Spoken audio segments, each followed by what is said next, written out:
ॐ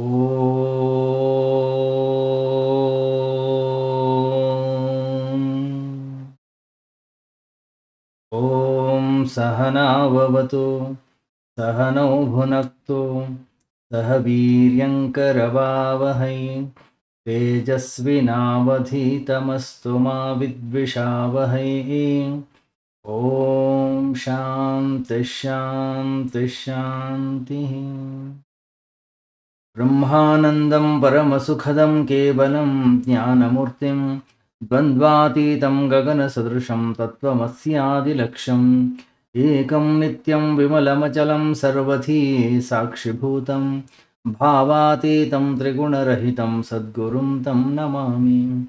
सदाशिवसमारम्भां शङ्कराचार्यमध्यमाम् अस्मदाचार्यपर्यन्तां वन्दे गुरुपरम्पराम्।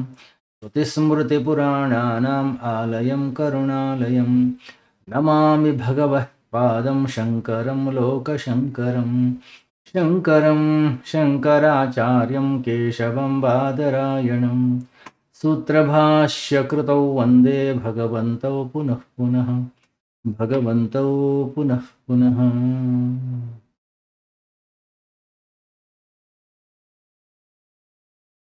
ನಿತ್ಯ ಜೀವನದಲ್ಲಿ ಅಧ್ಯಾತ್ಮ ಪ್ರವಚನ ಮಾಲಿಕೆಯ ಇಂದಿನ ಪ್ರವಚನವನ್ನು ನಾವು ಆರಂಭ ಮಾಡ್ತಾ ಇದ್ದೀವಿ. ಈ ಜಗತ್ತಿನಲ್ಲಿ ಯಾರ್ಯಾರು ಹುಟ್ಟಿದ್ದಾರೆ, ಯಾರ್ಯಾರು ಈ ಜಗತ್ತಿಗೆ ಬಂದಿದ್ದಾರೆ, ಪ್ರತಿಯೊಬ್ಬರೂ ಕೂಡ ಪ್ರಯಾಣವನ್ನು ಮಾಡ್ತಾ ಇದ್ದಾರೆ, ಪ್ರತಿಯೊಬ್ಬರು ಕೂಡ ಚಲಿಸ್ತಾ ಇದ್ದಾರೆ, ಪ್ರತಿಯೊಬ್ಬರು ಕೂಡ ಒಂದು ಕಡೆಯಿಂದ ಇನ್ನೊಂದು ಕಡೆಗೆ ಹೋಗ್ತಾ ಇದ್ದಾರೆ. ಪ್ರಯಾಣ ಮಾಡುವಂಥದ್ದೇ ನಮ್ಮ ಗಮ್ಯಸ್ಥಾನವೇ, ನಡೀತಾ ಇರೋದೇ ನಮ್ಮ ಗಮ್ಯಸ್ಥಾನವೇ. ಒಂದು ವೇಳೆ ನಡೆಯುವಂಥದ್ದೇ ನಮ್ಮ ಜೀವನದ ಗಮ್ಯಸ್ಥಾನ ಅನ್ನೋಂಥದ್ದು ಆಗಿದ್ದಿದ್ದಿದ್ರೆ ಈಗಾಗಲೇ ನಾವೆಲ್ಲರೂ ನಮ್ಮ ಗಮ್ಯಸ್ಥಾನವನ್ನು ಪಡಿಬೇಕಿತ್ತು, ಅಥವಾ ಎಷ್ಟೋ ಜನ ಪಡೆದು ಬಿಡಬೇಕಾಗಿತ್ತು. ಎಷ್ಟೋ ಜನ ನಡೀತಾ ಇಲ್ಲ, ಎಷ್ಟೋ ಜನ ಓಡ್ತಾ ಇದ್ದಾರೆ, ಇಡೀ ಜೀವನವನ್ನೇ ಓಟದಲ್ಲಿ ಕಳೀತಾ ಇದ್ದಾರೆ. ಕೆಲವು ವ್ಯಕ್ತಿಗಳು ಮಾತ್ರ ತಮ್ಮ ಜೀವನದ ಸಾಫಲ್ಯವನ್ನು ಹೊಂದುತ್ತಾರೆ. ಲಕ್ಷಾಂತರ ಕೋಟ್ಯಾಂತರ ಜನರಲ್ಲಿ ಒಬ್ಬ ವ್ಯಕ್ತಿ ತಲುಪ್ತಾನೆ, ಅದು ಶತಮಾನಗಳಲ್ಲಿ ಎಲ್ಲೋ ಒಬ್ಬ.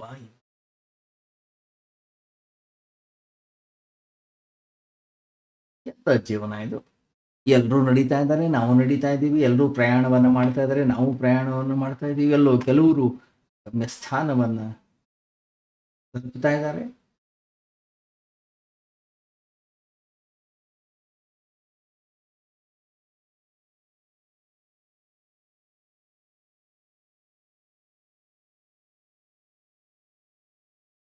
ಸುಮ್ಮನೆ ನಡ್ಕೊಂಡು ಹೋಗ್ತಾ ಇರುವಂಥದ್ದು, ಸುಮ್ಮನೆ ಪ್ರಯಾಣವನ್ನು ಮಾಡ್ತಾ ಇರುವಂಥದ್ದೇ ಜೀವನವೇ? ಜೀವನದಲ್ಲಿ ಆಸಕ್ತಿ ಇಲ್ಲ, ಜೀವನದಲ್ಲಿ ಒಂದು ರುಚಿಯೇ ಇಲ್ಲ.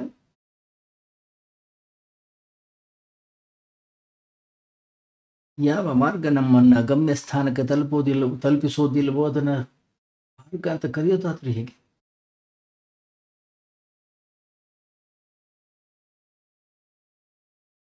ಸುಮ್ಮನೆ ನಡೀತಾ ಇರುವಂಥದ್ದೇ ಪ್ರಯಾಣ.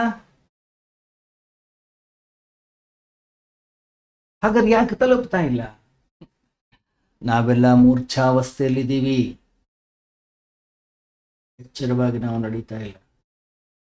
ಎಚ್ಚರವಾಗಿದ್ದು ಯಾವ ವ್ಯಕ್ತಿ ಪ್ರಯಾಣವನ್ನ ಮಾಡ್ತಾ ಇದ್ದಾನೆ ಅವನು ಮಾತ್ರ ಗಮ್ಯಸ್ಥಾನವನ್ನ ಸೇರ್ತಾನೆ, ಉಳಿದವರೆಲ್ಲರೂ ಕೂಡ ಅಲ್ಲ.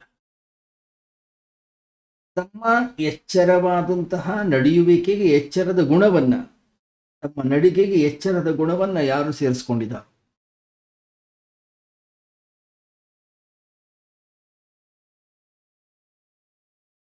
ಯಾವ ವ್ಯಕ್ತಿ ಜಾಗೃತನಾಗ್ತಾನೋ ಅವನು ನಡೆಯುವ ಅವಶ್ಯಕತೆ ಇಲ್ಲ, ಅವನು ನಿಂತು ಬಿಡ್ತಾನೆ. ಯಾಕೆಂದ್ರೆ ಅವನು ತಲುಪ್ತಾನೆ. ಯಾಕಂದ್ರೆ ಎಚ್ಚರವಾಗಿರೋದೇ ನಮ್ಮ ಗಮ್ಯಸ್ಥಾನ.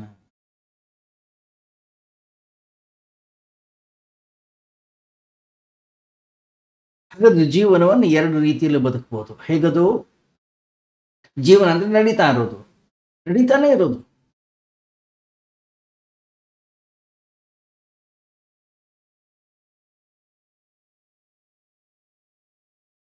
ನಡೀತಾನೆ ಇರ್ತಾನೆ, ನಡೀತಾನೆ ಇರ್ತಾನೆ, ನಡೀತಾನೆ ಇರ್ತಾನೆ. ಮಧ್ಯದಲ್ಲಿ ಮದುವೆ ಆಗುತ್ತೆ, ಮಧ್ಯದಲ್ಲಿ ಮನೆ ಕಟ್ಕೊಳ್ತಾನೆ, ಮಧ್ಯದಲ್ಲಿ ಮಕ್ಕಳನ್ನು ಮಾಡ್ಕೊಳ್ತಾನೆ, ಮಧ್ಯದಲ್ಲಿ ಒಂದಿಷ್ಟು ಪದವಿ ಪ್ರತಿಷ್ಠೆಗಳನ್ನು ಗಳಿಸ್ತಾನೆ. ಒಂದು ದಿವಸ ಸತ್ತು ಹೋಗ್ತಾನೆ, ತಗೊಂಡು ಭೂಮಿಗೆ ಹಾಕ್ತಾನೆ. ಅದನ್ನು ಗಮ್ಯಸ್ಥಾನ ಅಂತ ಕರೆಯೋದು. ಅಥವಾ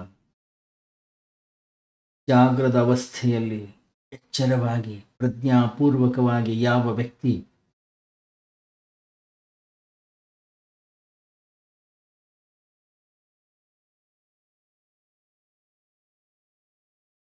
ನಡೀತಾ ಗಮನಿಸಿ, ಕುಡಿದ ಮತ್ತಿನಲ್ಲಿ ವ್ಯಕ್ತಿ ನಡೀತಾನೆ, ಎಲ್ಲಿ ಹೋಗಿ ಸೇರ್ತಾನೋ ಗೊತ್ತಿಲ್ಲ. ಯಾವ ವ್ಯಕ್ತಿ ಎಚ್ಚರ ತಪ್ಪಿದಾನೋ, ಯಾವ ವ್ಯಕ್ತಿ ಅಂತಃಕರಣದಲ್ಲಿ ಜಾಗೃತಿ ಅನ್ನೋದು ಇಲ್ವೋ, ಅವನು ಗಮ್ಯಸ್ಥಾನ ತಲುಪೋದಾದ್ರೆ ಹೇಗೆ?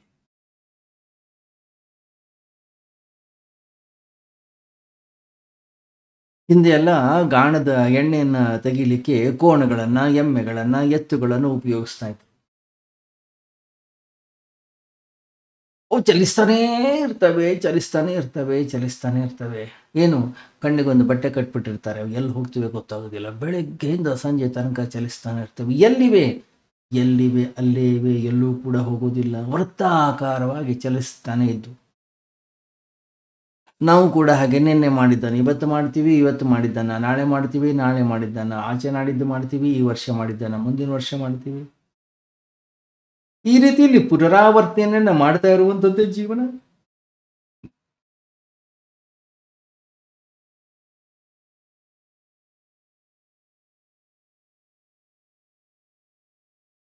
ಈ ರೀತಿಯಲ್ಲಿ ಇರುವಂಥದ್ದಕ್ಕೆ ಹೆಸರು ಜೀವನ. ಗಮನಿಸಿ, ಜೀವನದ ಪ್ರತಿ ಕ್ಷಣವೂ ಕೂಡ ಹೊಸ್ತು.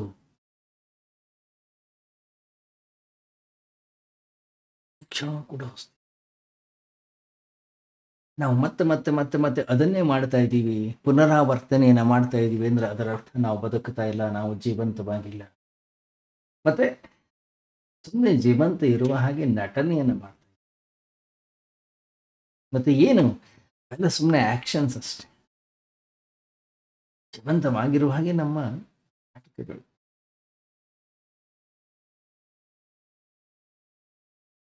ಬೆಳಿಗ್ಗೆ ಎದ್ದು ಕೂಡಲೇ ನಮ್ಮ ಜಗತ್ತು ಆರಂಭವಾಗತ್ತೆ, ರಾತ್ರಿ ಮಲಗಿದ ಕೂಡಲೇ ನಮ್ಮ ಜಗತ್ತು ಕೊನೆಗೊಳ್ಳುತ್ತೆ. ಅಷ್ಟೇ.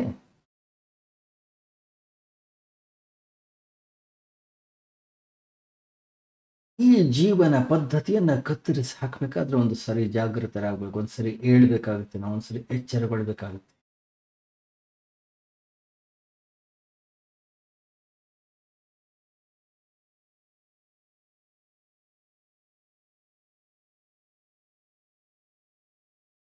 ನಾನು ಪ್ರಯಾಣವನ್ನ ಮಾಡ್ತಾ ಇದ್ದೀನಿ, ಅಥವಾ ಪ್ರಯಾಣವೇ ನನ್ನ ಗಮ್ಯಸ್ಥಾನವೇ, ಅಥವಾ ಪ್ರಯಾಣದಲ್ಲಿಯೇ ನನ್ನ ಗಮ್ಯಸ್ಥಾನವೇ?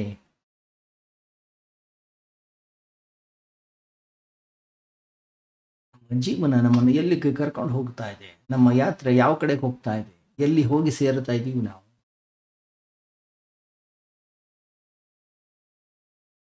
ಜೀವನವನ್ನ ಮಾಡ್ತಾ ಮಾಡ್ತಾ ಮಾಡ್ತಾ ವ್ಯಕ್ತಿಗಳು ಸಾಕಾಗ್ತಾರೆ, ವಿಷಯಗಳು ಸಾಕಾಗ್ತಾರೆ, ಜಗತ್ತು ಸಾಕಾಗುತ್ತೆ, ಸಂಸಾರ ಸಾಕಾಗುತ್ತೆ. ಕೊನೆಗೆ ಒಂದು ದಿವಸ ನಾವು ಸಾಕಾಗ್ತೀವಿ, ಬಿದ್ದು ಹೋಗ್ತೀವಿ.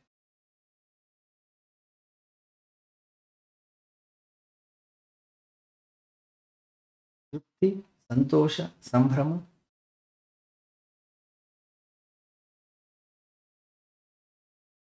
ಪ್ರತಿಯೊಬ್ಬ ವ್ಯಕ್ತಿಯ ಮುಖವನ್ನು ನೋಡಿದರೆ ಗೊತ್ತಾಗುತ್ತೆ, ಪ್ರತಿಯೊಬ್ಬ ವ್ಯಕ್ತಿಯ ವ್ಯವಹಾರಗಳನ್ನು ನೋಡಿದರೆ ಗೊತ್ತಾಗುತ್ತೆ. ಅಶಾಂತನಾಗಿದ್ದಾನೆ, ದುಃಖಿತನಾಗಿದ್ದಾನೆ, ಅಳ್ತಾ ಇದ್ದಾನೆ, ಗೋಳಾಡ್ತಾ ಇದ್ದಾನೆ. ಹಣ ಇದೆ, ಸಂಪತ್ತಿದೆ, ಸುಖವಿದೆ, ಮಕ್ಕಳಿದ್ದಾರೆ, ಹೆಂಡತಿ ಮಕ್ಕಳಿದ್ದಾರೆ, ಶಾಂತಿ ಇಲ್ಲ, ನೆಮ್ಮದಿ ಇಲ್ಲ, ಸುಖವಿಲ್ಲ.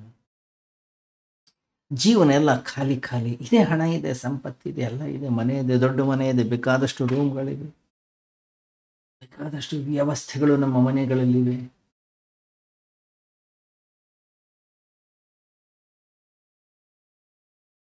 ಒಂದು ನೆಮ್ಮದಿ ಇಲ್ಲ, ಒಂದು ಶಾಂತಿ ಇಲ್ಲ.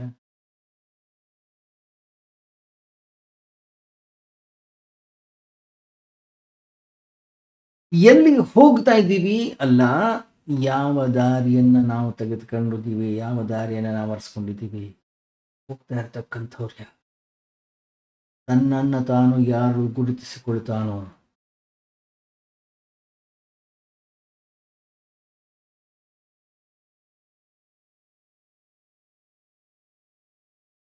ಎಲ್ಲಿ ಹೋಗ್ಲಿ ಅವನು ಸರಿಯಾದ ದಾರಿಯಲ್ಲಿ ಹೋಗ್ತಾನೆ. ಎಲ್ಲಿ ತನಕ ಅವನು ತನ್ನನ್ನು ತಾನು ಅರಿಯೋದಿಲ್ಲ, ಅವನು ಎಲ್ಲೇ ಹೆಜ್ಜೆಯನ್ನಿಡಲಿ ಆ ಎಲ್ಲ ಹೆಜ್ಜೆಗಳು ತಪ್ಪಾಗ್ತವೆ. ಒಬ್ಬ ಹುಡುಗನ ಕೈಯಲ್ಲಿ ಒಂದು ಮ್ಯಾಪನ್ನು ಕೊಟ್ಟು ಹೋಗು ಅಂದ್ರೆ ಎಲ್ಲಿ ಹೋಗ್ತಾನೆ ಅವನು ಹೆಜ್ಜೆ ಇಡೋದೇ ತಪ್ಪು ಹೆಜ್ಜೆ. ಯಾಕೆ ಅವನಿಗೆ ಎಚ್ಚರವೇ ಇಲ್ಲ, ಎಲ್ಲಿ ಹೋಗ್ತಾ ಇದ್ದೀನ ಅನ್ನೋಂಥ ಜಾಗೃತಿ ಅವನಲ್ಲಿ ಇಲ್ವೇ ಇಲ್ಲ.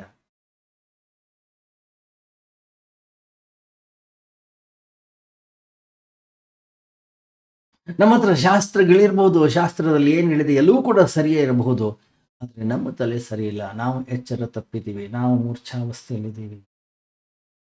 ಯಾವ ವ್ಯಕ್ತಿ ಜಾಗೃತನಾಗಿದ್ದಾನೆ ಅವನಿಗೆ ಶಾಸ್ತ್ರಗಳ ಅವಶ್ಯಕತೆ ಇಲ್ಲ, ಯಾವ ವ್ಯಕ್ತಿ ಮೂರ್ಛಿತನಿದ್ದಾನೆ ಅವನಿಗೆ ಶಾಸ್ತ್ರಗಳು ವ್ಯರ್ಥ.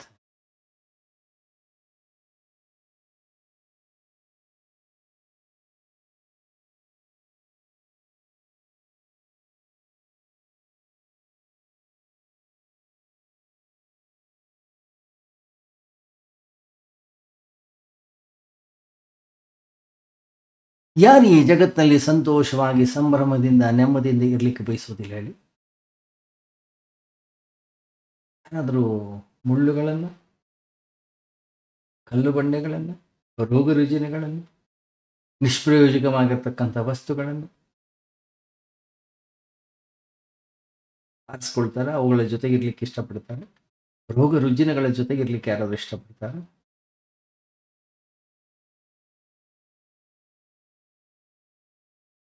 ನಾವು ನಿದ್ರೆಯನ್ನ ಮಾಡ್ತಾ ನಾವು ಮೂರ್ಛಾವಸ್ಥೆಯಲ್ಲಿ ನಾವು ಮಂದಿರಕ್ಕೆ ಹೋಗ್ತೀವೋ ಅಥವಾ ಹೊರಗಡೆ ಜಗತ್ತಿಗೆ ಹೋಗ್ತೀವೋ ಎರಡೂ ಕೂಡ ನಿಷ್ಪ್ರಯೋಜಕವಾಗುತ್ತೆ. ಕಿವಿಗಳೇನೋ ಕೇಳಿಸ್ತಾ ಇರುತ್ತೆ, ನಾವಂತೀವಿ ಕಿವಿ ಕೇಳ್ತಾ ಇದೆ ಅಂತೇಳಿ. ಇಲ್ಲ, ನಾವು ಎಚ್ಚರವಾಗಿಲ್ಲ, ನಾವು ಜಾಗೃತರಾಗಿಲ್ಲ. ಬೇರೆ ಕಿವುಡರು ಹೇಗಿರ್ತಾರೋ ನಾವು ಕೂಡ ಹಾಗೆ ಇರ್ತೀವಿ. ಅವ್ರಿಗೆ ಅಟ್ಲೀಸ್ಟ್ ಏನೂ ಕೇಳಿಸೋದಿಲ್ಲ, ನಮ್ಗೇನೋ ಒಂದಿಷ್ಟು ಕೇಳಿಸ್ದ ಹಾಗೆ ಅನಿಸುತ್ತೆ. ಬೇರೆ ಕುರುಡರಿಗೆ ಅಟ್ಲೀಸ್ಟ್ ಕಣ್ಣು ಕಾಣಿಸೋದಿಲ್ಲ, ನಮಗೆ ಎದುರುಗಡೆಗೆ ನಡೀತಾ ಇರುತ್ತೆ, ಅಲ್ಲಿ ಏನು ನಡೀತಾ ಇರುತ್ತೆ ನಮಗೆ ಕಾಣಿಸೋದೇ ಇಲ್ಲ. ಯಾವಾಗ ಈ ರೀತಿಯ ಜೀವನ ನಮ್ಮಲ್ಲಿರುತ್ತೋ ನಮ್ಮ ಜೀವನದಲ್ಲಿ ಕ್ರಾಂತಿ ಘಟಿಸ್ಲಿಕ್ಕೆ ಸಾಧ್ಯ.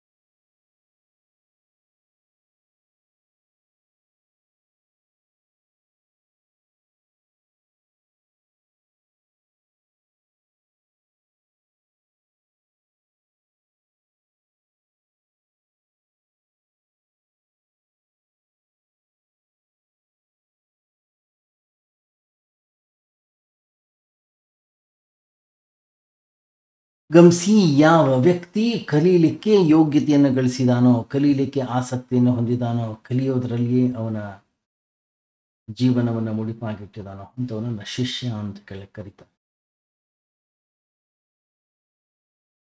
ಗುರುನಾನಕ್ ಸಿಖ್ ಧರ್ಮವನ್ನ ಸ್ಥಾಪನೆ ಮಾಡಿದ್ರು. ಸಿಖ್ ಅಂದ್ರೇನು? ಸಿಖ್ ಅಂದ್ರೆ ಶಿಷ್ಯ ಅಂತ.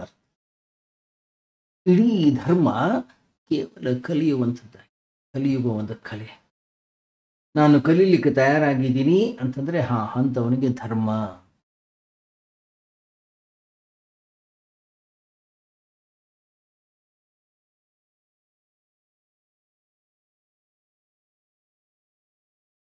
ಎಲ್ಲ ಧರ್ಮಗಳ ಮೂಲ ಏನು? ಕಲಿಯುವ ಪ್ರಯತ್ನ ಬೇಕು, ಕಲಿತಕ್ಕಂತಹ ಹೃದಯ ಬೇಕು, ಕಲಿತಕ್ಕಂತಹ ವೈಶಾಲ್ಯತೆ ಬೇಕು ಅಂತ. ಯಾರು ಶಿಷ್ಯ? ಯಾವ ವ್ಯಕ್ತಿಯಲ್ಲಿ ವಿನಮ್ರತೆ ಇದೆ, ಯಾವ ವ್ಯಕ್ತಿಯಲ್ಲಿ ವಿನಯವಿದೆ, ಯಾವ ವ್ಯಕ್ತಿ ಕಲೀಲಿಕ್ಕೆ ಹಂಬಲಿಸ್ತಾ ಇದ್ದಾನೆ.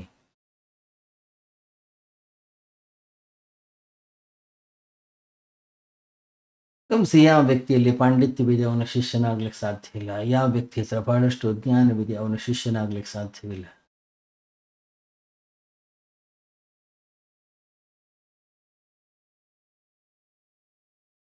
ಯಾವ ವ್ಯಕ್ತಿ ಅಜ್ಞಾನಿಯಾಗಿದ್ದಾನೆ, ಯಾವ ವ್ಯಕ್ತಿ ತಿಳ್ಕೊಳ್ಬೇಕು ಅಂತಕ್ಕಂಥ ಭಾವನೆಯನ್ನು ಹೊಂದಿದ್ದಾನೆ.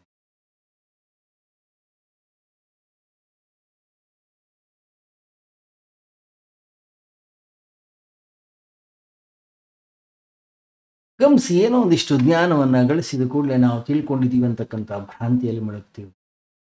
ಒಂದಿಷ್ಟು ಶಬ್ದಗಳು ಬರಬಹುದು, ಒಂದಿಷ್ಟು ಮಂತ್ರಗಳು ಬರಬಹುದು, ಒಂದಿಷ್ಟು ಶಾಸ್ತ್ರದ ಜ್ಞಾನ ಇರ್ಬೋದು, ಒಂದಿಷ್ಟು ಮಂತ್ರಗಳು ಅಥವಾ ಉಪನಿಷತ್ತಿನ ವಾಕ್ಯಗಳು ಅಥವಾ ಭಗವದ್ಗೀತೆಯ ಶ್ಲೋಕಗಳು ನಮಗೆ ಗೊತ್ತಿರಬಹುದು.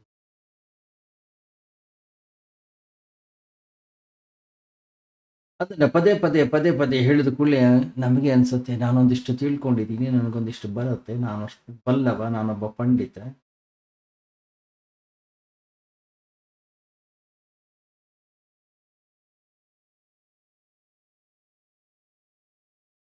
ಗಮನಿಸಿ, ಏನಾದರೂ ತಿಳಿಬೇಕಾದ್ರೆ, ಏನಾದರೂ ಅರಿಯಬೇಕಾದ್ರೆ ನನ್ನ ಅಂತಃಕರಣ, ನನ್ನ ತಲೆ ಅನ್ನೋಂಥದ್ದು ಖಾಲಿಯಾಗಿರಬೇಕು. ಈಗಾಗಲೇ ಆ ತಲೆಯಲ್ಲಿ ಏನಾದರೂ ಒಂದಿಷ್ಟು ತುಂಬಿಕೊಂಡಿದ್ದಿದ್ರೆ ಕಲೀಲಿಕ್ಕೆ ಆಗೋದಿಲ್ಲ.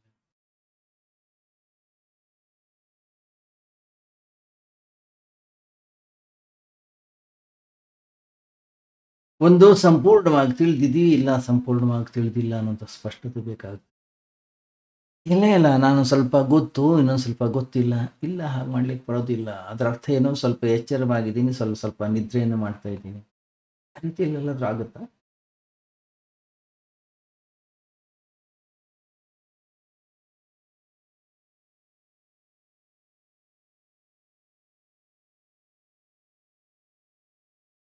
ಬೆಳಿಗ್ಗೆ ಎದ್ದಾಗ ಒಬ್ಬ ವ್ಯಕ್ತಿ ಹೇಳ್ತಾನೆ, ಇಲ್ಲ ಸ್ವಲ್ಪ ಅರ್ಧಂಬರ್ಧ ಎಚ್ಚರವಾಗಿದ್ದೀನಿ ನಾನು. ಒಳ್ಳೆ ನಿದ್ರೆ ಮಾಡ್ತಾ ಇರ್ತೀವಿ, ಇಲ್ಲ ಸ್ವಲ್ಪ ನಿದ್ರೆ ಮಾಡ್ತಾ ಇದ್ದೀನಿ, ಸ್ವಲ್ಪ ಎಚ್ಚರವಾಗಿ. ಒಂದೋ ನಿದ್ರೆಯನ್ನು ಮಾಡ್ತಾ ಇದ್ದೀವಿ, ಇಲ್ಲ ಎಚ್ಚರವಾಗಿದೆ. ಇದೆರಡೇ ಸಾಕು.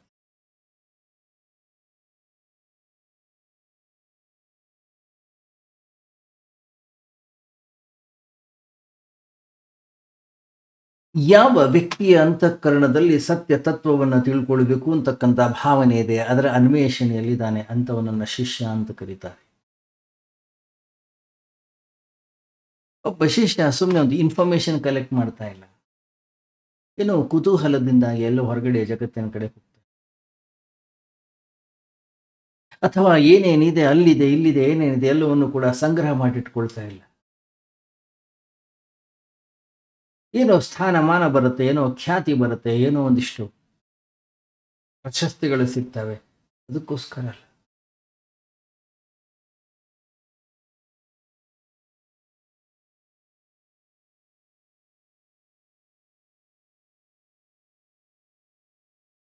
ಯಾವ ವ್ಯಕ್ತಿ ಗುರುವಿನ ಪಾದ ಪದ್ಮಗಳಲ್ಲಿ ತಲೆಯನ್ನು ಇಟ್ಟು ಸಂಪೂರ್ಣವಾಗಿ ಶರಣಾಗತನಾಗಿ, ನನಗೇನೂ ಗೊತ್ತಿಲ್ಲ, ದಯವಿಟ್ಟು ನನಗೆ ತಿಳಿಸಿಕೊಡು ಅನ್ನುವಂಥ ರೀತಿಯಲ್ಲಿ ಶರಣಾಗತನಾಗ್ತಾನೋ,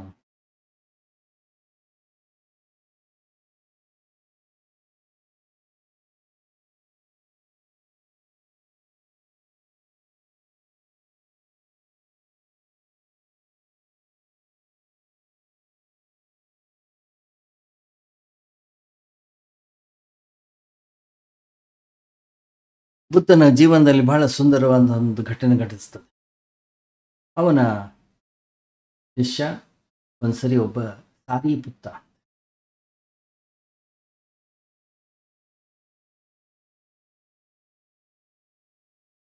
ಬುದ್ಧನ ಬಳಿ ಬರ್ತಾನೆ.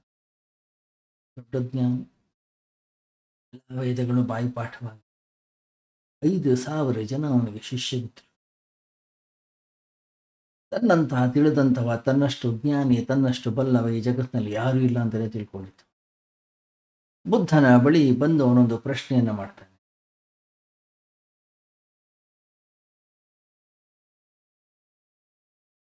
ಬುದ್ಧ ಹೇಳ್ತಾನೆ, ಇವೆಲ್ಲ ಪ್ರಶ್ನೆಗಳು ಕೇವಲ ಪಾಂಡಿತ್ಯದ ಪ್ರಶ್ನೆಗಳು, ಈ ಪ್ರಶ್ನೆಗಳೆಲ್ಲ ಶಾಸ್ತ್ರಗಳಿಂದ ಉದ್ಭವವಾಗಿವೆ, ನಿನ್ನ ಒಳಗಡೆಯಿಂದ ಉದ್ಭವ ಆಗ್ತಾ ಇಲ್ಲ.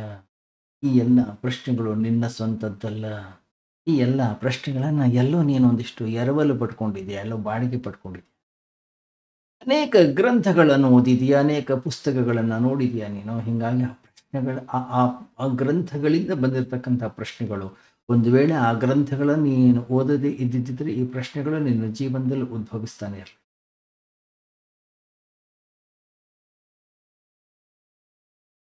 ಸಾರಿ ಪುತ್ರ ಕೇವಲ ವಿದ್ವಾಂಸನಾಗಿದ್ರೆ ಈ ಮಾತನ್ನು ಕೇಳಿ ಓಡಿ ಹೋಗ್ತಿದ್ದ.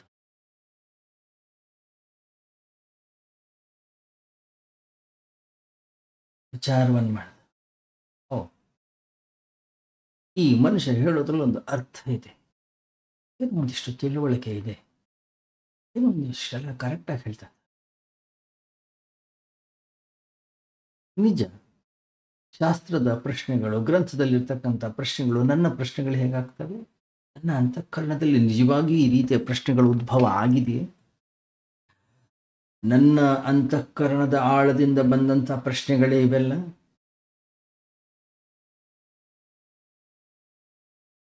ಯಾವಾಗ ಪ್ರಶ್ನೆಯೇ ನನ್ನದಲ್ಲ, ಬರ್ತಕ್ಕಂಥ ಉತ್ತರ ನನ್ನದಾಗೋದಾದ್ರೂ ಹೇಗೆ?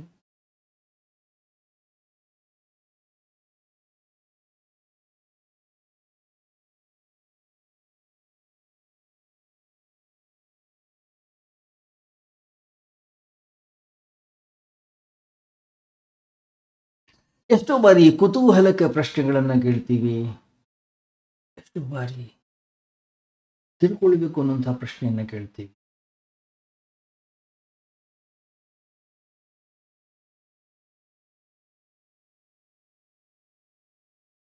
ಸಾರಿ ಪುತ್ರ ನನ್ನ ಕೇಳಿದಂತೆ, ಹೇ ಭಗವನ್, ಈ ಶಾಸ್ತ್ರಗಳಿಂದ ನನ್ನನ್ನು ಮುಕ್ತಗೊಳಿಸು.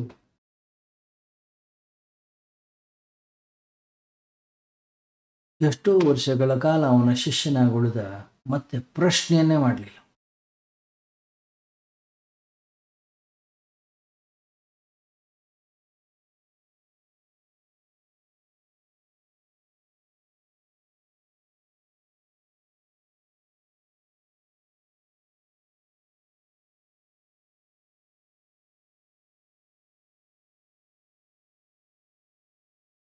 ಒಂದ್ಸರಿ ಹೀಗೆ ತಮಾಷೆಗೆ ಕೂತ್ಕೊಂಡಾಗ ಬುದ್ಧ ಕೇಳ್ತಾನಂತೆ, ಹೇಯ್, ಪ್ರಶ್ನೆಯನ್ನೇ ಕೇಳೋದು ಮರ್ತು ಹೋಯ್ತ್ಯಾ? ಹಾಗೆಲ್ಲ ದೊಡ್ಡ ದೊಡ್ಡ ಪ್ರಶ್ನೆಗಳನ್ನು ಕೇಳ್ಕೊಂಡು ಬಂದಿದ್ದೆ, ಅವತ್ತು ಬಂದಾಗ ನಿನಗೆಲ್ಲ ಪ್ರಶ್ನೆಗಳನ್ನು ನಾನು ಕಿತ್ಕೊಂಡು.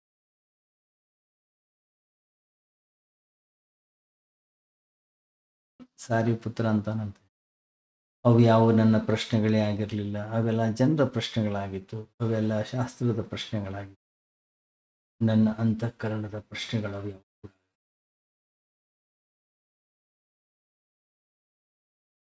ಯಾವ ವ್ಯಕ್ತಿ ಮೂರ್ಛಾವಸ್ಥೆಯಲ್ಲಿದ್ದಾನೆ, ಅವನಿಗೆ ನೀರು ಕುಡಿಸ್ತಾನೆ ಇದ್ರೆ ಅವನು ನೀರನ್ನು ವಾಂತಿ ಮಾಡ್ಕೊಳ್ತಾನೆ, ಅವನಿಗೆ ನೀರಿನ ಅವಶ್ಯಕತೆ ಇಲ್ಲ.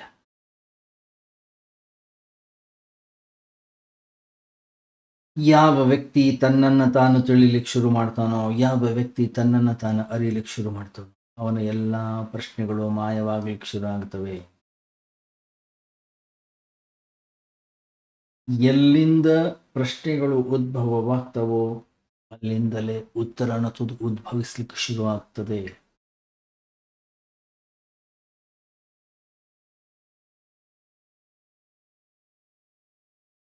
ಪ್ರಶ್ನೆ ಅನ್ನೋದೊಂದು ಬೀಜ, ಅಲ್ಲಿಂದನೇ ಮೊಳಕೆ ಹೊಡೆಯುತ್ತೆ, ಅಲ್ಲಿಂದನೇ ಉತ್ತರಗಳು ಕಾಣಿಸ್ಕೊಳ್ಳಿಕ್ಕೆ ಶುರು ಮಾಡ್ತವೆ.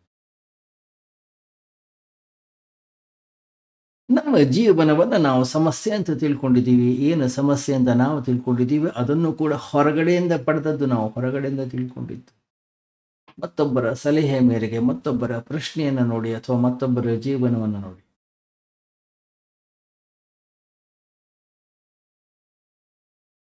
ಎಷ್ಟೋ ಜನ ಕೇಳ್ತಾರೆ, ಸ್ವಾಮೀಜಿ ಭಗವಂತನನ್ನ ಹುಡುಕಬೇಕು, ಕಂಡುಕೊಳ್ಬೇಕು. ಯಾಕೆ? ಭಗವಂತ ಬೇಕಾ ನಿಮಗೆ? ಅವನನ್ನು ಅರಿಬೇಕಾ? ಅವನೇನು ತಪ್ಪು ಮಾಡಿದ್ದಾನೆ? ಅವನನ್ನು ಹಿಡ್ಕೊಂಡು ಏನು ಮಾಡ್ತೀರಾ? ಅವನನ್ನು ಕಂಡುಕೊಂಡು. ಇನ್ಫ್ಯಾಕ್ಟ್ ಅವನು ಇದಾನೆ ಇಲ್ಲ ಅನ್ನೋಂಥದ್ದೇ ಸ್ಪಷ್ಟತೆ ನಮಗಿಲ್ಲ.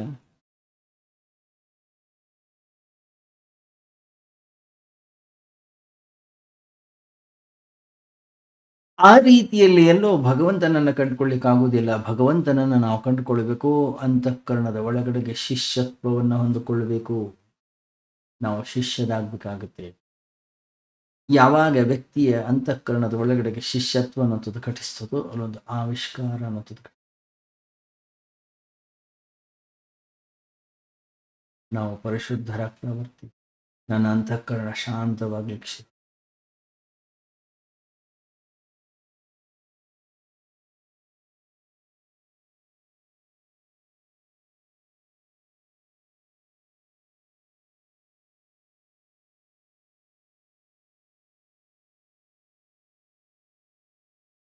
ಎಲ್ಲಿ ತನಕ ಬೇಡವಾದ ಜ್ಞಾನ ಇದೆ, ಎಲ್ಲಿ ತನಕ ಬೇಡವಾದ ವಿದ್ವತ್ತಿದೆ, ಎಲ್ಲಿ ತನಕ ಬೇಡವಾಗಿರ್ತಕ್ಕಂತಹ ಜ್ಞಾನದ ಸಂಗ್ರಹವಿದೆ, ಅಲ್ಲಿ ತನಕ ನಮಗೆ ಜೀವನವನ್ನು ಸ್ಪಷ್ಟವಾಗಿ ನೋಡ್ಲಿಕ್ಕೆ ಆಗೋದಿಲ್ಲ. ಕಣ್ಣಿನ ರೆಪ್ಪೆಗಳು ಮುಚ್ಚಿರುತ್ತವೆ. ಒಮ್ಮೆ ಅದೆಲ್ಲವೂ ಕೂಡ ಹೊರಟು ಹೋಯ್ತು, ಸಣ್ಣ ಮಗುವಿನ ಹಾಗಾಗ್ತೀವಿ ನಾವು, ಸರಳವಾಗಿ. ಒಬ್ಬ ಶಿಷ್ಯ ಅಂದ್ರೆ ಏನು ಹೇಳಿ, ಅವನು ಮತ್ತೆ ಬಾಲಕನಾದ, ಬಾಲ್ಯ ಪುನರಾವರ್ತನೆ ಆದ. ಯಾವುದೇ ರೀತಿಯ ಜ್ಞಾನವಿಲ್ಲದೆ ಒಂದು ಮಗು ಜಗತ್ತನ್ನು ಹೇಗೆ ನೋಡುತ್ತೆ ಹೇಳಿ? ಒಂದು ಚಿಕ್ಕ ಮಗು ಗುಲಾಬಿ ಹೂವನ್ನು ನೋಡ್ತದೆ, ನಾವು ಗುಲಾಬಿ ಹೂವನ್ನು ನೋಡ್ತೀವಿ, ಎರಡಕ್ಕೂ ಬಹಳಷ್ಟು. ನಾವು ಯಾವಾಗ ಒಂದು ಹೂವನ್ನು ನೋಡ್ತೀವೋ ಹಿಂದಿನ ನೋಡಿದ ಹೂವುಗಳನ್ನು ಕಲ್ಪನೆ ಮಾಡ್ಲಿಕ್ಕೆ ಶುರು ಮಾಡ್ತೀವಿ. ಹಿಂದಿಂದು ಚೆನ್ನಾಗಿತ್ತು, ಇದು ಅಷ್ಟು ಚೆನ್ನಾಗಿಲ್ಲ, ಅಥವಾ ಇದು ಚೆನ್ನಾಗಿದೆ, ಅದು ಚೆನ್ನಾಗಿರ್ಲಿಲ್ಲ, ಇದು ತುಂಬಾ ಸುಂದರವಾಗಿದೆ, ಅದು ಸುಂದರವಾಗಿರ್ಲಿಲ್ಲ. ಈ ಶಬ್ದಗಳು, ಈ ವಿಚಾರಗಳಲ್ಲಿ ಜೀವಂತವಾಗಿರ್ತಕ್ಕಂಥ ಹೂವೇ ಸತ್ತೋಗ್ಬಿಡು. ಒಂದು ಚಿಕ್ಕ ಮಗು ಹೂವನ್ನು ನೋಡುತ್ತೆ, ಅದು ಗುಲಾಬಿಯೋ, ಅದು ಕಮಲವೋ, ಅದು ಮಲ್ಲಿಗೆಯೋ, ಹೆಸರೇನು ಗೊತ್ತಿಲ್ಲ. ಯಾರು ಇನ್ನು ಹೇಳಿಕೊಟ್ಟಿಲ್ಲ ಇದು ಇಂಥ ಹೂ ಅಂತ ಹೇಳಿ, ಯಾರು ಅದ್ರ ತಲೆಯನ್ನು ಹಾಳು ಮಾಡಿಲ್ಲ. ಶಿಕ್ಷಣದ ಒಂದು ವಿಷ ವರ್ತುಲಕ್ಕಿನ್ನೂ ಸಿಕ್ಕಿಲ್ಲ ಆ ಮಗು, ಅದರಿಂದ ಏನನ್ನು ಕೂಡ ಹೋಲಿಸೋದಿಲ್ಲ.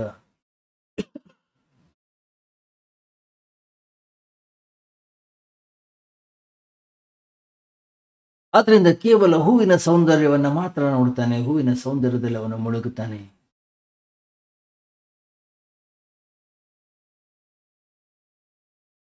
ಯಾವಾಗ ನಾವು ಚಿಕ್ಕ ಮಕ್ಕಳ ದೃಷ್ಟಿಕೋನವನ್ನು ಈ ಜೀವನದಲ್ಲಿ ಪಡಿತೀವೋ ಆ ವ್ಯಕ್ತಿ ಮಾತ್ರ ಇಲ್ಲಿನ ಸೌಂದರ್ಯವನ್ನು ಅನುಭವಿಸ್ಲಿಕ್ಕೆ ಸಾಧ್ಯ.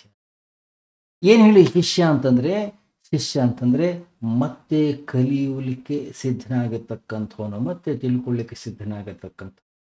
ಜೀವನದಲ್ಲಿ ಇಷ್ಟು ದಿನಗಳ ಕಾಲ ನಾನು ಏನು ಕಲ್ತಿದ್ದೀನಿ, ಏನು ಸಂಗ್ರಹವನ್ನು ನಾನು ಮಾಡಿಟ್ಕೊಂಡಿದ್ದೀನಿ, ಎಲ್ಲವೂ ಕೂಡ ವ್ಯರ್ಥ, ಯಾವುದೂ ಕೂಡ ಸಾರ್ಥಕವಾಗಿಲ್ಲ. ನನ್ನ ಹೃದಯದ ಚೀಲವನ್ನ ಖಾಲಿ ಮಾಡಿಕೊಂಡು ತುಂಬಿಕೊಳ್ಳಿಕ್ಕೆ ರೆಡಿಯಾಗಿದೆ. ಅದನ್ನ ಕಸದಿಂದ ತುಂಬಬೇಕಾಗಿಲ್ಲ, ಮಾಹಿತಿಯಿಂದ ತುಂಬಬೇಕಾಗಿಲ್ಲ, ಮತ್ತೆ ಜ್ಞಾನವನ್ನ, ಪ್ರಜ್ಞೆಯನ್ನ.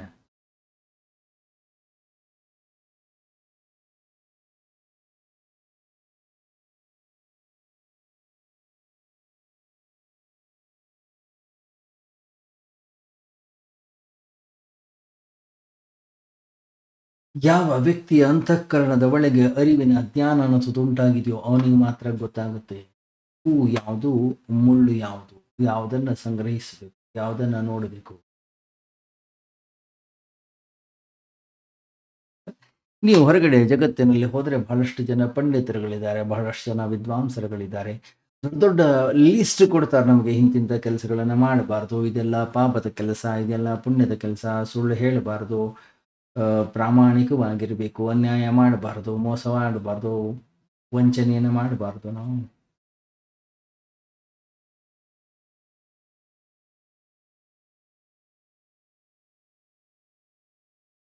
ನ್ಯಾಯ ಅಂದ್ರೇನು, ಅನ್ಯಾಯ ಅಂದ್ರೇನು, ಮೋಸ ಅಂದ್ರೇನು, ವಂಚನೆ ಅಂದ್ರೇನು, ಹೇಗೆ ಗುರುತಿಸೋದು? ಮುಳ್ಳು ಯಾವುದು, ಹೂ ಯಾವುದು ಅನ್ನೋಂಥದ್ದನ್ನು ಗುರುತಿಸೋದಾದ್ರೂ ಹೇಗೆ? ನಾವು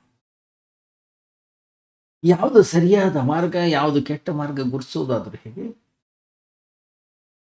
ಮತ್ತೆ ನಮಗೆ ಗೊತ್ತಿರೋದು ಒಂದೇ, ಬೇರೆಯವರು ಯಾವ ಮಾರ್ಗದಲ್ಲಿ ಹೋಗ್ತಾರೆ ಆ ಮಾರ್ಗದಲ್ಲಿ ನಾವು ಹೋಗೋ, ಬೇರೆಯವರು ಏನು ಮಾತಾಡ್ತಾರೆ ಅದನ್ನು ನಾವು ಮಾತಾಡ್ತೇವೆ.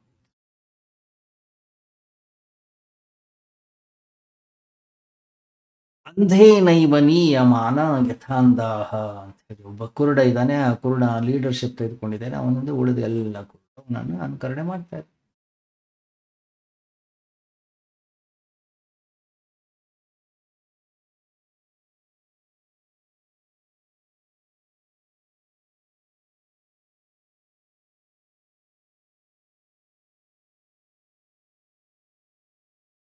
ಬೇರೆಯವರು ಏನು ಹೇಳ್ತಾರೆ, ಯಾವುದೋ ಒಂದು ದೀಪ ಇದೆ, ಅದು ಹಿತ್ತಾಳೆದು ಚಿನ್ನದ್ದು, ಯಾರಿಗೂ ಗೊತ್ತಿಲ್ಲ. ನಮ್ಗೆ ಅವ್ರಂತಾರೆ ಎಲ್ಲ ಇದು ಚಿನ್ನದ್ದೇ, ಅವ್ರು ಚಿನ್ನದ್ದಂದ್ರೆ ನಾವು ಚಿನ್ನದ್ದೇ ಅಂತ ಒಪ್ಕೋತೀವಿ. ಇಲ್ಲ ಅದು ಚಿನ್ನ ಅಲ್ಲ, ಅದು ಹಿತ್ತಾಳೆ. ಹಿತ್ತಾಳೆನೇ ಒಪ್ಕೊಳ್ತೀವಿ. ಯಾಕೆ ನಮಗಂತೂ ಗೊತ್ತೇ ಇಲ್ಲ ಚಿನ್ನ ಅಂದ್ರೆ ಏನು ಅಂತ ಗೊತ್ತಿಲ್ಲ, ಹಿತ್ತಾಳೆ ಅಂದ್ರೆ ಏನು ಕೂಡ ಗೊತ್ತಿಲ್ಲ.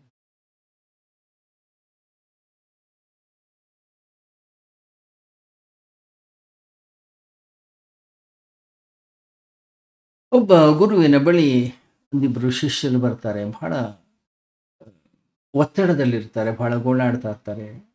ಅಷ್ಟು ಶಾಂತಿ ಇಲ್ಲ, ಒಂಥರ ದುಃಖದಲ್ಲಿರ್ತಾರೆ. ಅವರು ಬಂದು ಹೇಳ್ತಾರೆ, ಬಹಳಷ್ಟು ಮಾಡಬಾರದ ಪಾಪ ಕೆಲಸಗಳನ್ನ, ಪಾಪ ಕರ್ಮಗಳನ್ನ ನಾವು ಮಾಡಿದ್ದೀವಿ. ಪ್ರಾಯಶ್ಚಿತ್ತ ಮಾಡ್ಕೊಳ್ಳಿಕ್ಕೆ ಏನಾದ್ರೂ ಮಾರ್ಗ ಇದ್ರೆ ಹೇಳಿ.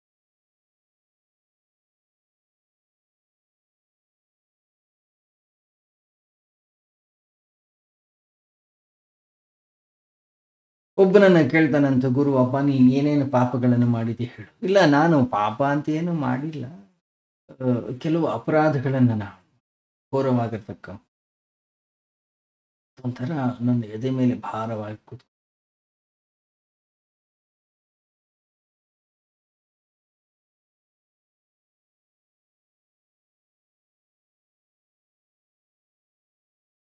ಕೊಡೋ ಅಂತ ಅಳ್ಳಿಕ್ ಶುರು ಮಾಡ.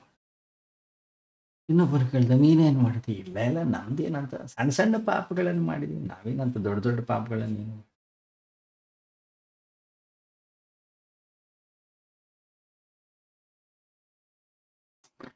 ಅವನು ತುಂಬಾ ಅಳ್ತಾ ಇದ್ದ ಅಂತ ಅವನ ಜೊತೆಗೆ ನಾನು ಬಂದೆ. ಆಶೀರ್ವಾದ ಮಾಡಿ, ಎಲ್ಲ ಪಾಪಗಳ ನಾಶವಾಗುವಾಗ ಆಶೀರ್ವಾದ ಮಾಡೋದಿದ್ರೆ ಮಾಡಿಬಿಡಿ ನಮ್ಗೆ.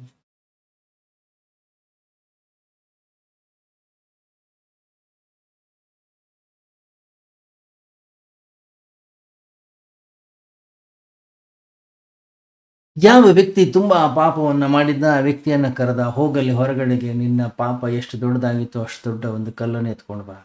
ಇನ್ನೊಬ್ಬನಿಗಂದ, ನಿನ್ನ ಪಾಪಗಳು ಎಷ್ಟು ಚಿಕ್ಕವಿದ್ದು ಅಷ್ಟು ಚಿಕ್ಕ ಚಿಕ್ಕ ಕಲ್ಲುಗಳನ್ನ ಎತ್ಕೊಂಡು.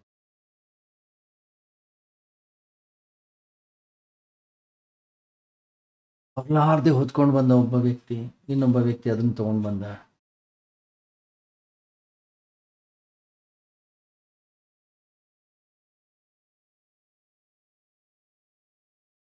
ಒಳಗೆ ತಂದ ಮೇಲೆ ಅವನಂದ, ಮತ್ತೆ ಆ ಕಲ್ಲು ಎಲ್ಲಿತ್ತು ತಗೊಂಡು ಹೋಗಲ್ಲ, ಇಟ್ಟು ಬಂದ್ಬಿಡಿ ನೀವು ಇಬ್ರು ಕೂಡ.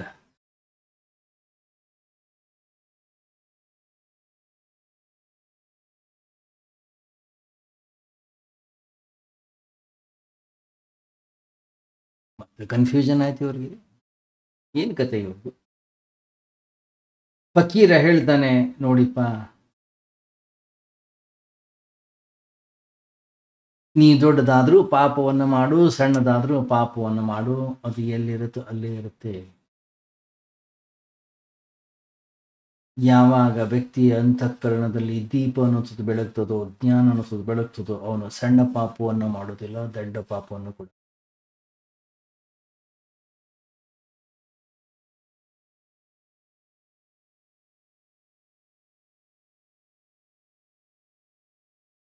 ಆರಂಭದಲ್ಲಿ ಏನೋ ಒಂದು ಸಣ್ಣ ಸುಳ್ಳು ಹೇಳಿರ್ತೀವಿ, ಆಮೇಲೆ ಅದೇ ಅಭ್ಯಾಸವಾಗುತ್ತೆ, ಮತ್ತೆ ಮತ್ತೆ ಪದೇ ಪದೇ ಪದೇ ಸುಳ್ಳುಗಳನ್ನು ಹೇಳ್ತೀವಿ. ಆ ಸುಳ್ಳುಗಳು ಹೇಳ್ತಾ ಹೇಳ್ತಾ ಹೇಳ್ತಾ ಹೇಳ್ತಾ ಅದೊಂದು ದೊಡ್ಡ ಕಲ್ಲಾಗ್ತದೆ. ಇಲ್ಲಿ ಪಾಪಗಳಲ್ಲಿ ಸಣ್ಣದು ದೊಡ್ಡದು ಅನ್ನೋಂಥದ್ದು ಇಲ್ವೇ ಇಲ್ಲ. ಪಾಪ ಪಾಪ ಅಷ್ಟೇ, ಚಿಕ್ಕದೋ ದೊಡ್ಡದು. 10 ಪೈಸೆ ಕದ್ರೂ ಪಾಪನೇ, 1 ಕೋಟಿ ಕದ್ರೂ ಕೂಡ ಕಳ್ಳನೇ. ಇಲ್ಲ ಇಲ್ಲ, 10 ರೂಪಾಯಿ ಎಲ್ಲ ಕದ್ರೆ ಕಳ್ತನ ಅಂತ ಕರೆಯೋದಿಲ್ಲ, ಕೋಟ್ಯಾಂತರ ರೂಪಾಯಿ ಎಲ್ಲ ಕದ್ರೆ. ಇಲ್ಲ, 100 ರೂಪಾಯಿ ಒಳಗಡೆಯಿಂದ ಕದ್ರೆ ಅದನ್ನ ಕಳ್ತನ ಅಂತ ಪರಿಗಣಿಸೋದಿಲ್ಲ, ಅದಕ್ಕಿಂತ ಜಾಸ್ತಿ ಕದ್ರೆ ಮಾತ್ರ ಕಳ್ತನ.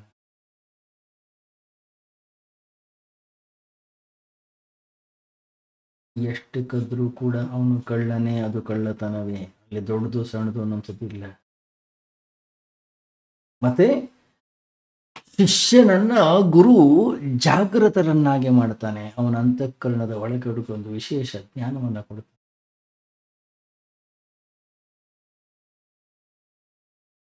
ಆವಾಗ ವ್ಯಕ್ತಿಯ ಅಂತಃಕರಣದಲ್ಲಿ ವಿವೇಕ ಅನ್ನೋದು ಜಾಗೃತ, ಎಚ್ಚರವಾಗುತ್ತಾನೆ. ಪಾಪಗಳನ್ನ ಮಾಡೋದನ್ನ ನಿಲ್ಲಿಸ್ತಾನೆ. ಅಲ್ಲಿ ಸಣ್ಣದು ದೊಡ್ಡದು ಅನ್ನೋದಿಲ್ಲ. ಅವನ ನಿದ್ರೆ ತುಂಡಾಗುತ್ತದೆ, ಅವನ ಮೂರ್ಛಾವಸ್ಥೆ ಕೊನೆಗೊಳ್ಳುತ್ತದೆ, ಅವನ ಆಂತರಿಕವಾಗಿ ಜಾಗೃತ.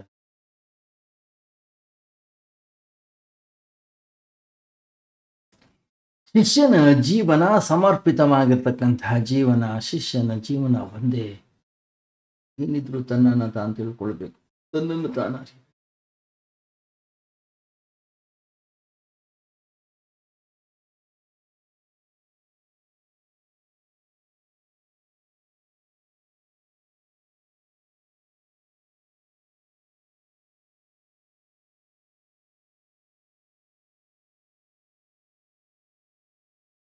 ಒಮ್ಮೆ ವ್ಯಕ್ತಿ ಆಂತರಿಕವಾಗಿ ಜಾಗೃತನಾದನು, ಎಂತಹ ದೊಡ್ಡ ದೊಡ್ಡ ಬಂಡೆಗಳಿರಲಿ. ಕ್ಷಿಪ್ರಂ ಭವತಿ ಧರ್ಮಾತ್ಮ ಶಶ್ವತ್ ಶಾಂತಿಂ ನಿಗಚ್ಚತಿ. ಒಮ್ಮೆ ವ್ಯಕ್ತಿ ಅಂತರ್ಮುಖಿ ಆದ್ನೋ, ಒಮ್ಮೆ ವ್ಯಕ್ತಿ ಆತ್ಮತತ್ವವನ್ನು ಅರಿತುಕೊಂಡ್ನೋ, ಎಲ್ಲವೂ ಕೂಡ ಭಸ್ಮ.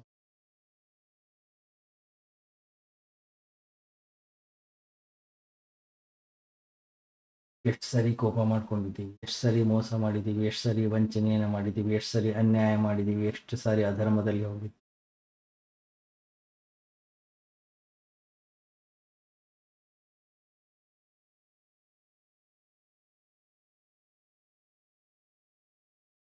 ಒಮ್ಮೆ ವ್ಯಕ್ತಿ ಜಾಗೃತನಾದನೋ, ಜೀವನದ ಮರೀಚಿಕೆಯ ಸ್ವಭಾವವನ್ನು ಗುರುತಿಸ್ತಾನೆ.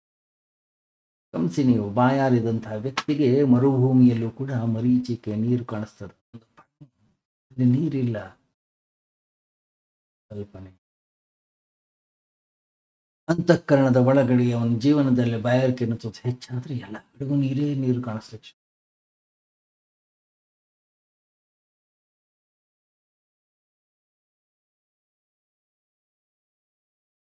ಗಮನಿಸಿ ನೀವು, ಯಾರೋ ಬರ್ತಾರೆ ಅಂತ ಅನ್ಕೊಂಡಿರ್ತೀವಿ, ನಾವು ಕಾಯ್ತಾ ಕೂತಿರ್ತೀವಿ ಮನೆಯಲ್ಲಿ. ಯಾರು ಬಂದ್ರು ಅವರೇ ಬಂದಾಗ ಅನ್ಸುತ್ತೆ. ಯಾರು ಮಾತಾಡಿದ್ರು ಅವ್ರದೇ ಧ್ವನಿ ಕೇಳಿಸ್ದಾಗ, ಯಾರು ನಡ್ಕೊಂಡ್ ಬರ್ತಾ ಇದ್ರು ಅವ್ರದೇ ಹೆಜ್ಜೆಯ ಶಬ್ದಗಳು ಕಾಣಿಸ್ಲಿಕ್ಕೆ.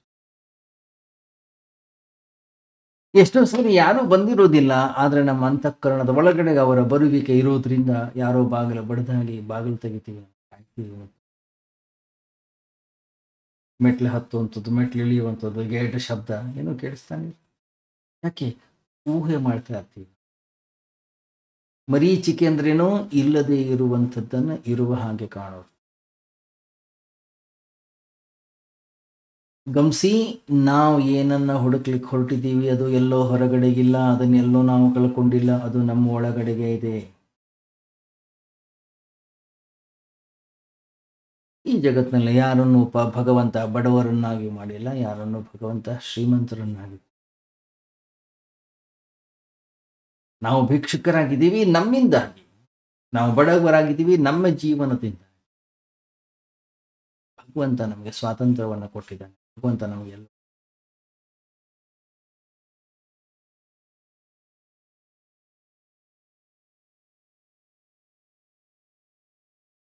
ನಮ್ಮ ಜೀವನವನ್ನು ನಾವೇ ನಿರ್ಮಾಣ ಮಾಡ್ಕೊಂಡು,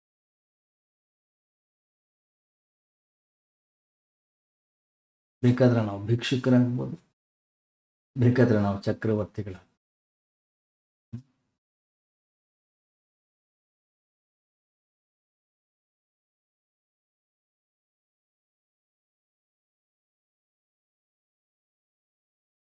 ಗಮನಿಸಿ, ಒಮ್ಮೆ ವ್ಯಕ್ತಿ ಆಂತರಿಕವಾಗಿ ಜಾಗೃತನಾದನೋ ಅವನಿಗೆ ಗೊತ್ತಾಗುತ್ತೆ, ಈ ಶರೀರ, ಈ ಸಂಬಂಧಗಳು, ಈ ಜಗತ್ತಿನಲ್ಲಿ ಏನೇನು ಗೋಚರವಾಗ್ತಿವೆ ಎಲ್ಲವೂ ಕೂಡ ಹೇಗಿದೆ, ನೀರ ಮೇಲಿನ ಒಂದು ಗುಳ್ಳೆ. ನೋಡ್ಲಿಕ್ಕೆ ಚಂದ,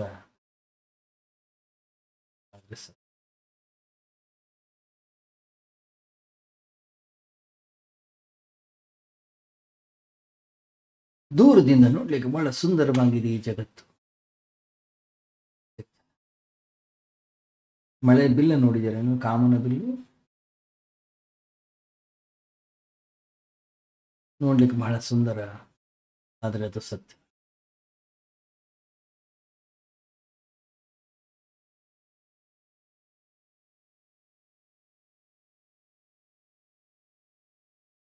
ಯಾವುದು ಸುಂದರವಾಗಿದೆ ಅಂತ ಹೇಳಿ ವಸ್ತು, ವಿಷಯ, ವ್ಯಕ್ತಿಗಳ ಕಡೆ ಹೋಗ್ತೀವಿ. ಹತ್ರ ಹೋದಾಗ ಗೊತ್ತಾಗುತ್ತೆ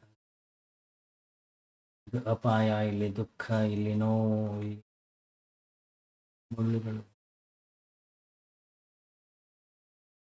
ರಾತ್ರಿಯ ಬೆಳದಿಂಗಳಲ್ಲಿ ಈ ಜಗತ್ತು ಎಷ್ಟು ಸುಂದರವಾಗಿ ಕಾಣಿಸ್ತದೆ. ಅಷ್ಟು ಸುಂದರವಾಗಿ ಸೂರ್ಯನ ಬೆಳಕಲ್ಲಿ ಕಾಣಿಸೋದಿಲ್ಲ ಇದು. ಯಾಕೆ? ಚಂದ್ರನ ಬೆಳಕು ಒಂದು ಮಾಯಾಜಾಲವನ್ನು ಹರಡುತ್ತೆ.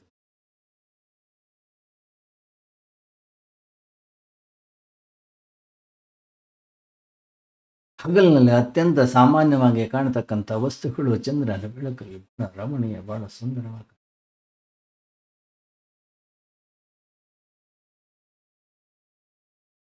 ಕಣ್ಣುಗಳು ಹೆಚ್ಚು ಮೊಬ್ಬ ಆದಷ್ಟು, ಕತ್ತಲೆಯಾದಷ್ಟು ಜಗತ್ತು ಸುಂದರವಾಗಿ ಕಾಣಿಸ್ತದೆ.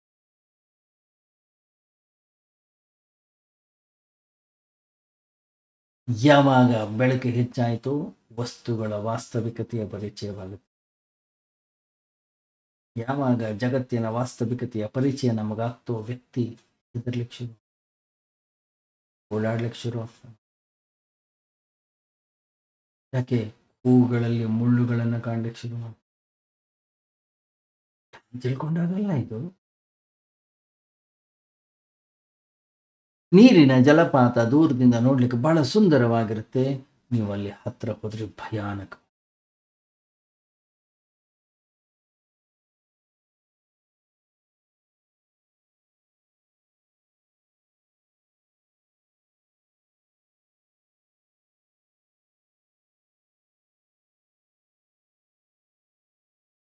ಆದ್ರಿಂದ ಈ ಶರೀರ, ಈ ಜಗತ್ತು, ಈ ವಿಷಯಗಳು ಏನಿವೆಲ್ಲ ಯಾವ ಕೂಡ ಸತ್ಯವಲ್ಲ.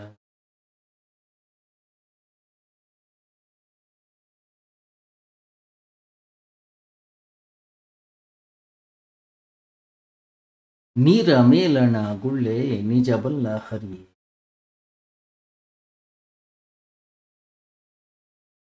ಈ ಜಗತ್ತೆಲ್ಲ ಹೇಗಿದೆ ಅಂದ್ರೆ ಒಂದು ಸಾವಿನ ಹಾರ ಇದ್ದ.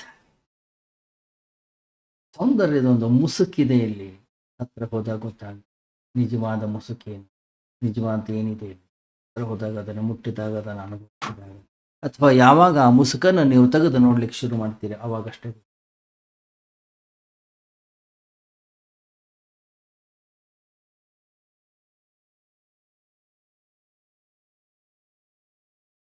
ಗಂಡ ಅಂತೀವಿ, ಹೆಂಡತಿ ಅಂತೀವಿ, ಮಕ್ಕಳು ಅಂತೀವಿ, ಬಂಧುಗಳು ಅಂತೀವಿ, ಸ್ನೇಹಿತರು ಅಂತೀವಿ.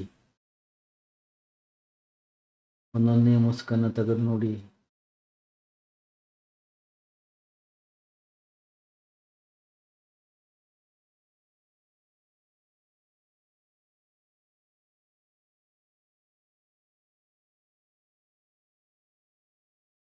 ಯಾವ ಕೂಡ ನಮ್ಮ ಭ್ರಾಂತಿ ಅಷ್ಟೇ, ನಾವು ಕಲ್ಪನೆಯನ್ನು ಮಾಡಿ.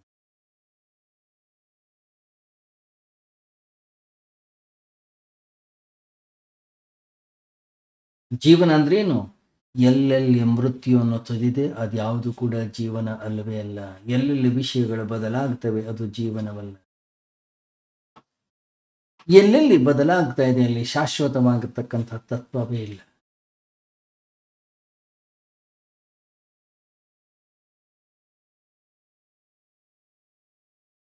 ಸಾಮಾನ್ಯವಾಗಿ ಡ್ಯಾಮ್ ಸೈಟ್ಗಳಲ್ಲೆಲ್ಲ ಹೇಗೆ ಅಂತಂದ್ರೆ, ಡ್ಯಾಮ್ ಏನು ಕಟ್ತಾರೆ ಅಲ್ಲಿ ಮೊದಲೇ ಹೇಳಿರ್ತಾರೆ ಅಕ್ಕಪಕ್ಕದಲ್ಲೆಲ್ಲ ಜನರಿಗೆ, ಇಲ್ಲಿ ವಾಸ ಮಾಡ್ಲಿಕ್ಕೆ ಯೋಗ್ಯವಂತ ಜಾಗ ಅಲ್ಲ, ದಯವಿಟ್ಟು ಬೇರೆ ಕಡೆ ಹೋಗಿ.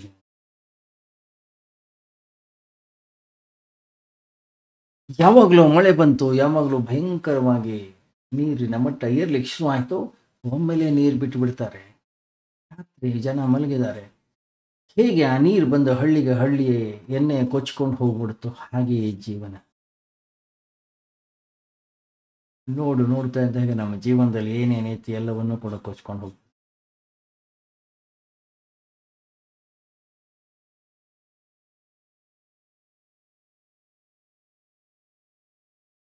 ಏನು ಐಷಾರಾಮಿ ಮನೆ ಕಟ್ಕೊಂಡಿದ್ದೇನೋ, ಐಷಾರಾಮಿ ಕಾರುಗಳನ್ನು ಕಟ್ಕೊಂಡಿದ್ದೇನೋ, ತಗೊಂಡಿದ್ದೇನೋ, ಐಷಾರಾಮಿ ಆಭರಣಗಳನ್ನು ತಗೊಂಡಿದ್ದೇನೋ. ವ್ಯಕ್ತಿ ಎಚ್ಚರಗೊಳ್ಳೋದೇ ಇಲ್ಲ. ಎಲ್ಲ ಸಮಯವನ್ನು ನಿದ್ರೆಯಲ್ಲಿ ಕಳಿಸ್ತಾನೆ, ನಿದ್ರೆಯಲ್ಲೇ ಕಳಿತಾನೆ.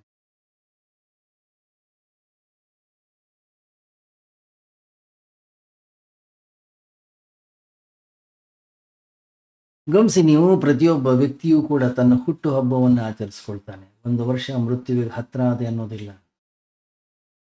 ಪ್ರತಿ ಅವನಿಗೆ ಆಸಕ್ತಿ.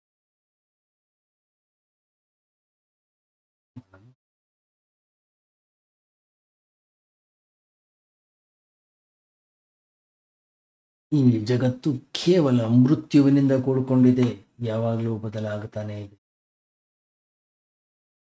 70 ವರ್ಷದ ನಂತರ ಒಬ್ಬ ವ್ಯಕ್ತಿ ಸಾಯ್ತಾನೆ ಅಲ್ಲ, 80 ವರ್ಷದ ನಂತರ ಒಬ್ಬ ವ್ಯಕ್ತಿ ಸತ್ತು ಹೋಗ್ತಾನೆ ಅಂತಿಲ್ಲ. ಈ ಕ್ಷಣವೂ ಕೂಡ ಹೇಗೆ ಸೂರ್ಯೋದಯವಾಗುತ್ತೋ ಅದೇ ರೀತಿಯಲ್ಲಿ ಸೂರ್ಯಾಸ್ತವೂ ಕೂಡ ಆಗುತ್ತೆ. ಉದಯಿಸ್ಲಿಕ್ಕೆ ಎಷ್ಟು ಸಮಯ ತೆಗೆದುಕೊಂಡಿದ್ದ ಅಷ್ಟೇ ಸಮಯ ಹೆಂಗ್ ಹೋಯ್ತು ಗೊತ್ತಾಗೋದಿಲ್ಲ.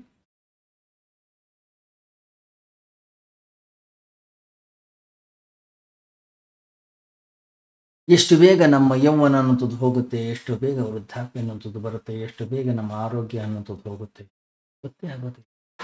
ಹೇಗೆ ಆ ನೀರಿನ ಪ್ರವಾಹ ಬಂದು ಹಳ್ಳಿಯನ್ನೇ ಕೊಚ್ಕೊಂಡು ಹೋಯ್ತು, ಆ ರೀತಿ ಕಾಮ ಹೇಗೆ ನಮ್ಮ ಅಂತಃಕರಣವನ್ನು ಆವರಿಸ್ತದೆ ಅಂತ ನಮ್ಗೆ ಗೊತ್ತೇ ಆಗುದಿಲ್ಲ.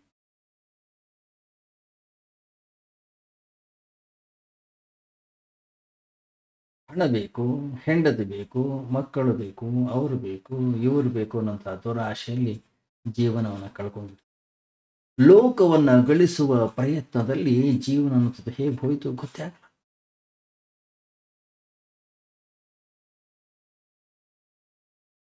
ಹೊರಗಡೆಯ ವಸ್ತುಗಳನ್ನ, ಹೊರಗಡೆಯ ವಿಷಯಗಳನ್ನ, ಹೊರಗಡೆಯ ವ್ಯಕ್ತಿಗಳನ್ನ ಸಂಗ್ರಹ ಮಾಡ್ತಾ ಕೂತ್ಕೊಂಡ್ರೆ ನಾವು ಜೀವನದಲ್ಲಿ ಏನನ್ನು ಕೂಡ ಮಾಡಿ.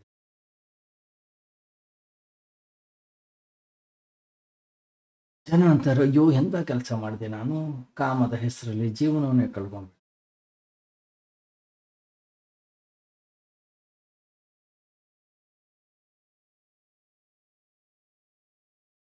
ಮಾಡ್ಬಿಟ್ಟು ನಾನು ಏನ್ ಮಾಡ್ಬೇಕಿತ್ತು? ಗಮನಿಸಿ, ಕೇವಲ ಕನಸುಗಳನ್ನ ಕಂಡುಕೊಳ್ತೀವಿ, ಕನಸುಗಳ ಹಿಂದೆ ಕಾಣ್ತೀವಿ, ಕನಸುಗಳ ಹಿಂದೆ ಓಡ್ತಾರೆ.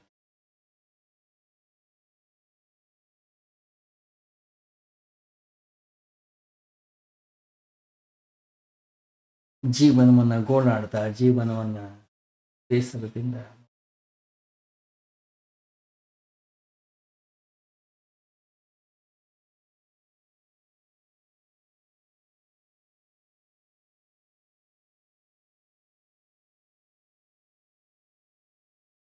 ಹಂಗೆ ಇರಬೇಕು ಸಂಸಾರದಲ್ಲಿ, ಪ್ರಾಚೀನದಲ್ಲಿ ಹೆಂಗೆ ಬರದೆ ಒಂದು ಜೇನುನೊಣ ಬರುತ್ತೆ, ಹೂವಿನ ಮೇಲೆ ಕೂತ್ಕೊಳ್ಳುತ್ತೆ, ಹೂವಿನ ಮಕರಂದವನ್ನ, ಹೂವಿಗೆ ಯಾವುದೇ ಸಮಸ್ಯೆಯನ್ನ ಮಾಡುತ್ತೆ, ನನಗೆ ಎಷ್ಟು ಬೇಕು ತೆಗೆದುಕೊಳ್ಳುತ್ತೆ. ಆ ರೀತಿಯಲ್ಲಿ ಇರೋದನ್ನ ನಾವು ಮೊದಲು ಕಲಿಬೇಕು ಈ ಜಗತ್ತಿನಲ್ಲಿ.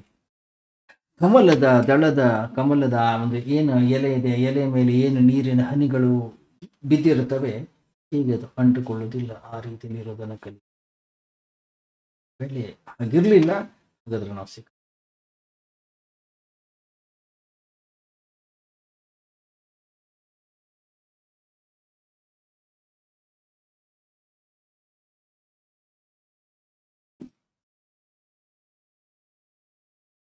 ಜೇನು ಹುಳು ಸದ್ದಿಲ್ಲದೆ ಬರುತ್ತೆ, ಹಾಡು ಹೇಳುತ್ತೆ, ಹಾಡು ಹೇಳ್ತಾ ಹೇಳ್ತಾ ಮಕರಂದ ಬಂದು ಹೇಳ್ಕೊಂಡು ಹೋಗ್ತಾರೆ.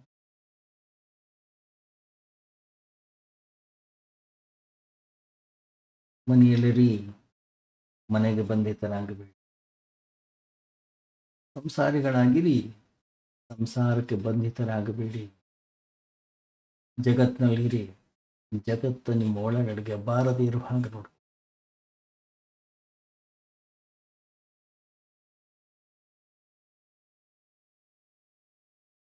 ಏನು ಜಗತ್ತ ಕಾಣ್ತಾ ಇದೆ, ಏನು ಜೀವರಾಶಿಗಳು ಕಾಣ್ತಾ ಇವೆ, ಇದೇ ನನ್ನ ಸರ್ವಸ್ವ, ಇದು ಬಿಟ್ಟರೆ ಬೇರೆ ಇಲ್ಲ.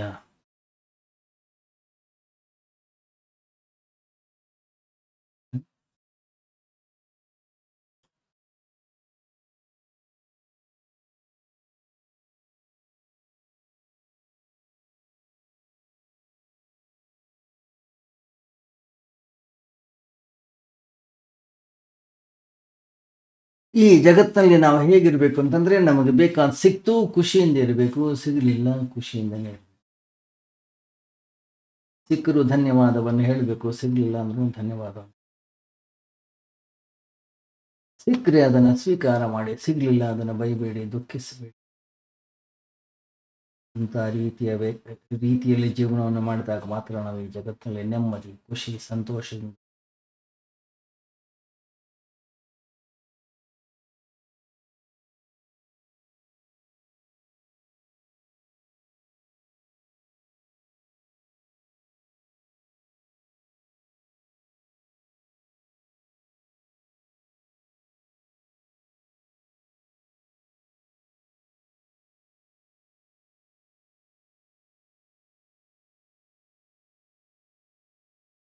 ಇಲ್ಲಿ ಏನಿದೆ ಯಾವುದೂ ಕೂಡ ನನ್ನದಲ್ಲ, ಇಲ್ಲಿ ಏನಿದೆ ಯಾವುದೂ ನನಗೆ ಸಂಬಂಧಪಟ್ಟಿಲ್ಲ.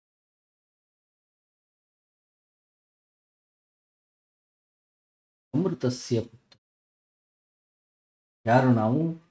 ಅಮೃತ.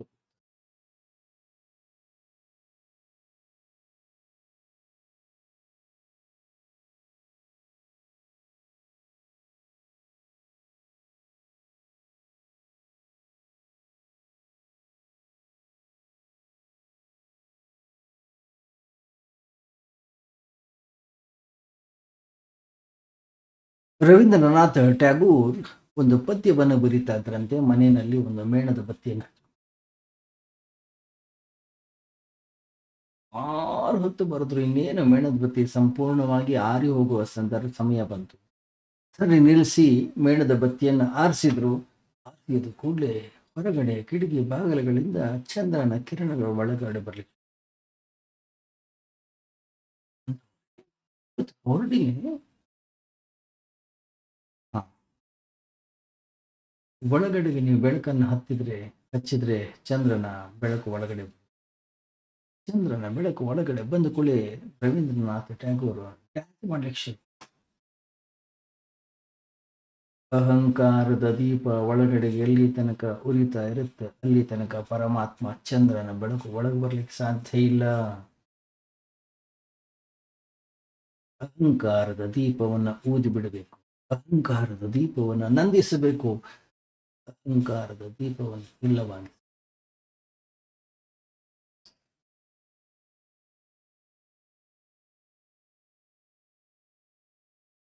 ಮಹಾತ್ಮರು ಬದುಕಿದರಿ.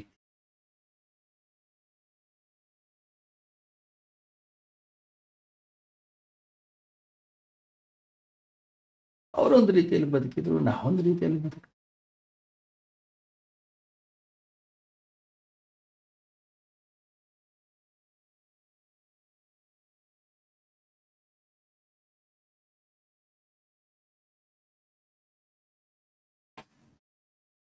ನಮ್ಮ ಜೀವನ ಅನ್ನೋದು ಹೇಗಿದೆ ಅಂದ್ರೆ, ನಮ್ಮ ಸುತ್ತಲೂ ನಾವೇ ಗೋಡೆಯನ್ನು ಕಟ್ಕೋತಾ ಇದ್ದೀವಿ. ಕಟ್ತಾ ಕಟ್ತಾ ಕಟ್ತಾ ಕಟ್ತಾ ಒಂದು ಹಂತ ಬರುತ್ತೆ, ಯಾವಾಗ 4 ಗೋಡೆಗಳ ಮಧ್ಯೆ ನಾವೇ ಸಿಲುಕು ಹಾಕಿಕೊಳ್ತೀವೋ ಆವಾಗ ಎಚ್ಚರ.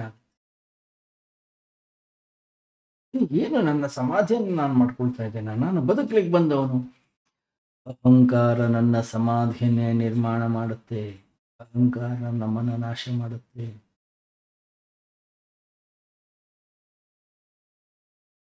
ಮೇಲೆ ಅರಿವಿನೊಂದಿಗೆ ನಾವು ನಡೀಬೇಕಾಗುತ್ತೆ, ಅರಿವಿನೊಂದಿಗೆ ನಾವು ಜೀವನವನ್ನು ಮಾಡಬೇಕು. ಅರಿವಿನೊಂದಿಗೆ ನಾವು ಹೆಚ್ಚು ಜಾಗೃತರಾಗ್ತೀವೋ ನಾವು ಜೀವನಕ್ಕೆ